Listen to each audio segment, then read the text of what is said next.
जो कि lower critical solution temperature को शो करते हैं। तो इनकी जो म्यूचुअल सॉल्युबिलिटी है वो टेम्परेचर बढ़ाने के साथ साथ कम हो जाती है, और जो वेरिएशंस है उनका म्यूचुअल सॉल्युबिलिटी का वो टेम्परेचर के साथ में, वो हम एग्जांपल ट्राई इथाइल अमीन वाटर सिस्टम द्वारा समझेंगे। जैसे कि आप फिगर में देख रहे हैं 4.24 में टेम्परेचर और different percentage of triethylamine के बीच हमने ग्राफ प्लॉट किया है। इस ग्राफ के अनुसार पॉइंट एस, आप सेंटर में देख रहे हैं, point S is the critical solution point which are corresponding to the temperature Ts, and Ts is known as critical solution temperature। और Ts की जो नीचे है ट्राइथाइल अमीन एंड वाटर, इसके नीचे जो है दोनों का जो ट्राइथाइल अमीन और वाटर का होमोजेनियस सॉल्यूशन बनता है। About Ts, solution distributes into two different layers. One layer is the solution of triethylamine in water, and other is the solution of water in triethylamine at any temperature T। आप देख रहे हैं figure में T is the composition of two layers is given by point A and B। यहाँ point T temperature point A और B द्वारा show किया गया है, और पॉइंट C जो है वो दोनों के A और B के बीच में है, which is gives the proportional ratio of the two layers। अब क्रिटिकल सॉल्यूशन टेम्परेचर जो है हम देख रहे हैं कि जैसे ही ये आपस में क्या है, एथाइलमीन जो ट्राइथाइलमीन और वाटर आपस में इमिसिबल है, और जैसे इनका हम टेम्परेचर क्या करते हैं, कम करते हैं, तो पॉइंट एस पर ये कम्प्लीटली आपस में एक दूसरे से में मिसिबल हो जाते हैं, घुलनशील हो जाते हैं।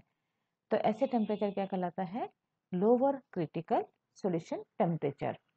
और ये जो टेम्परेचर है इस एग्जाम्पल का, यानी ट्राइथाइलामीन वाटर का, ये है 18 TS is the 18.5 degree centigrade critical solution temperature है, और ये यहाँ परसेंटेज जो है वो है 50% है।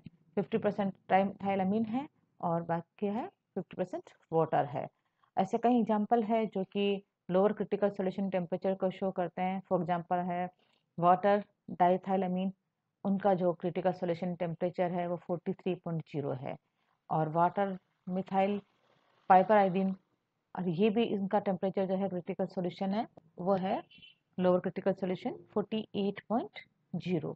तो ये सॉल्यूशन क्या करते हैं कि जो टेम्परेचर कम करने पर इनकी मिसिबिलिटी क्या हो जाती है, इंक्रीज जाती है, और एक पर्टिकुलर टेम्परेचर कम्प्लीटली मिसिबल हो जाता है। जबकि हमने वाटर फिनॉल सिस्टम में इसका इन्वर्स पढ़ा था कि उनकी जो है वाटर और फिनॉल की वो टेम्परेचर इंक्रीज करने पर उनकी मिसिबिलिटी इंक्रीज होती है, और 60 डिग्री पर दोनों क्या होते हैं, कंप्लीटली मिसिबल हो जाते हैं। तो this is the example of the critical lower critical solution temperature.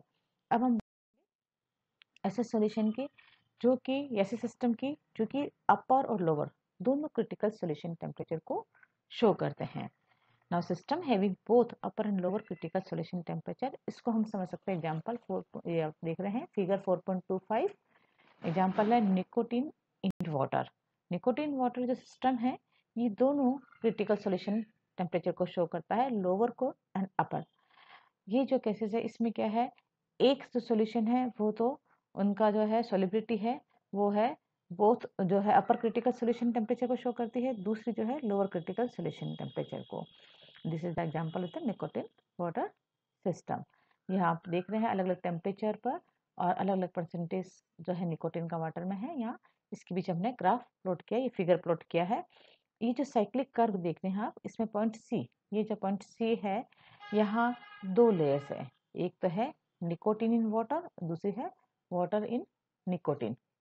C point पर composition of these layer is represented by point A and point B respectively, and S is the, यहाँ आप S point देख रहे हैं, S is the upper critical solution temperature and S dash is the lower critical solution temperature। ये जो इन दोनों temperature का जो मान है अपर का है वो TS जो है वो आप देख रहे हैं, ये इसका मान है 208 डिग्री सेंटीग्रेड, और लोअर जो क्रिटिकल सॉल्यूशन है TS डैश ये है 60.8 degree centigrade respectively. Okay, and दोनों जो है इनका कंपोजिशंस है वो क्या है, दो दिस टू टेम्परेचर पर इनका है 32 डिग्री 32%। यहाँ जो निकोटीन का पानी में जो है वो कंपोजिशन है इस लेयर पे, यहाँ है 32% है। और अब हम देखते हैं कि इसके जो ये दोनों एक क्या बना रहे हैं, अपर और लोअर क्रिटिकल सॉल्यूशन मिलाकर एक क्या बना रहे हैं, सर्कल बना रहे हैं।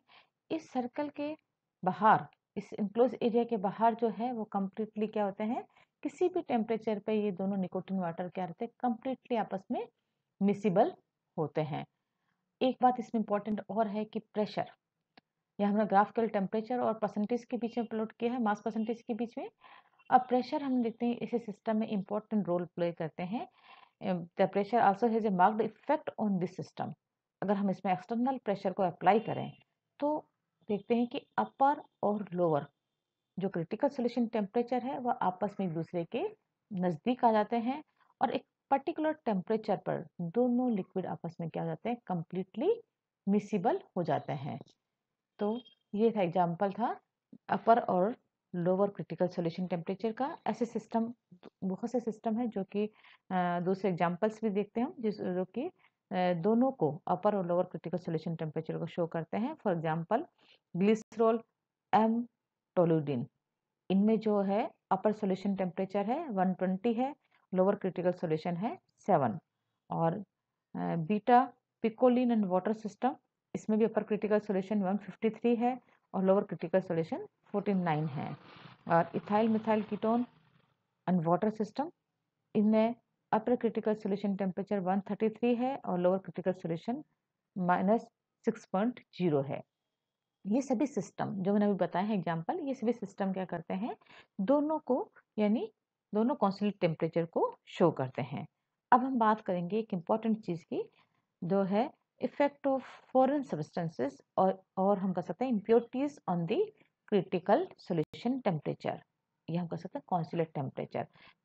क्रांतिक विलीन ताप या कॉन्स्टेंट टेम्परेचर पर अशुद्धियों यानी फॉरेन सब्सटेंसेस का क्या इफेक्ट होता है।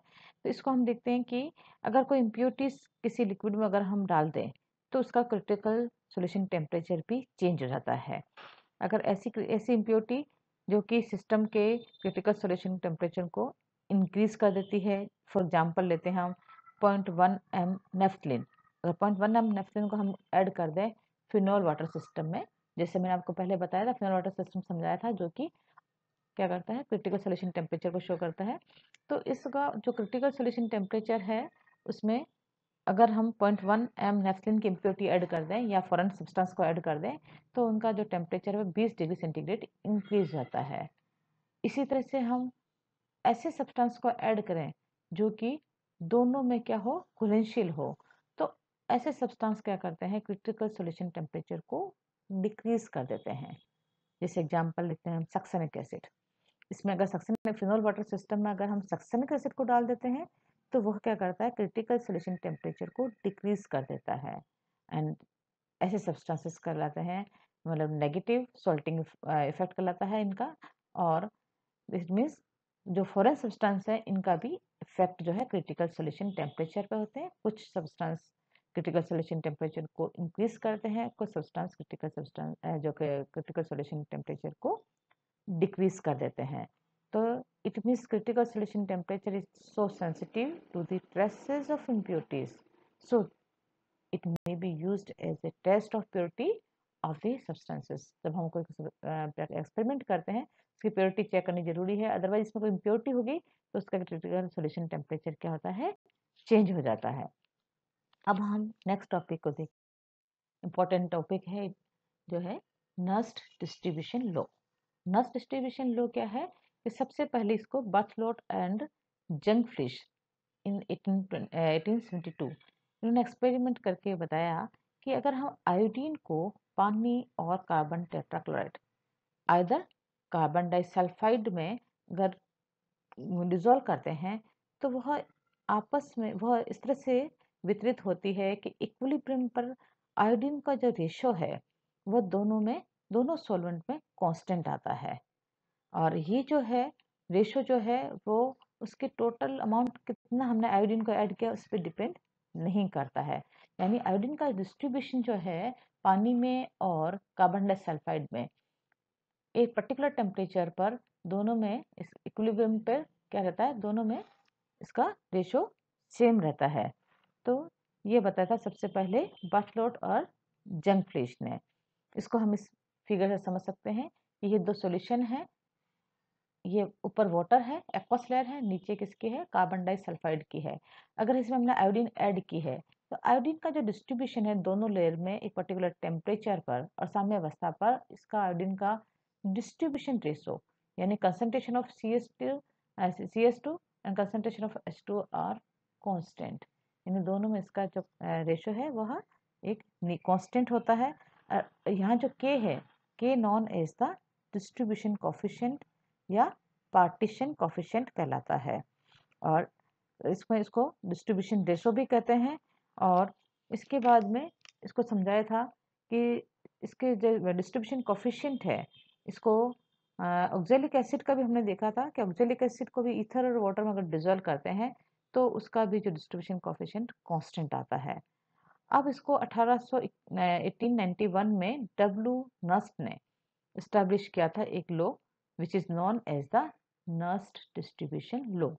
Now, according to Nast, when a solute is added to a substance या system having two immiscible solvents at equilibrium, अगर हम किसी दो अमिश्रित विलायक में किसी सोल्यूट को विलय को ऐड करते हैं तो वह